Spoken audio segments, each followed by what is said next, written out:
Hi guys! Welcome to my YouTube channel. Ito nga po pala nung kami ay sumakay sa barko. At alam mo ba na merong 7-Eleven sa loob ng barko? Diyan ka pwedeng bumili ng mga gusto mong bilihin. Siyempre, alam nyo na kung ano ang mga tinda dyan. At ayan, ang daming pila.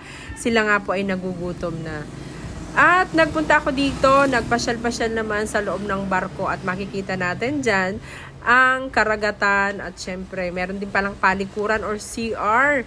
Makikita natin yung mga island. Ibig sabihin, papaalis pa lang ang barko mula sa Mindoro. So ayan, talaga naman bonggang-bongga ang loob ng barko. First time ko nga pala pong makasakay dito at ako'y na-amaze. Hindi po ganun katagtag ang biyahe namin. Maganda ang karagatan.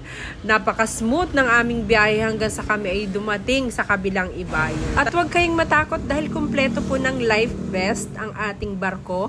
Meron din silang rubber boat in case na magkaroon ng emergency. Bale, 3 palapag nga po pala itong barko. Sa unang palapag, doon nakalagay yung mga itinatawid na sasakyan. Sa pangalawang palapag, ito nga yung may 7-Eleven, tsaka meron pong mga higaan. Meron silang bunk bed. Tapos sa pinakataas, meron ding mga upuan doon. So mamimili kayo kung saan nyo gustong pumwesto. Napakaganda po talaga. Hindi ka matatakot o walang kabaha-bahala. Thank you for watching. Follow for more.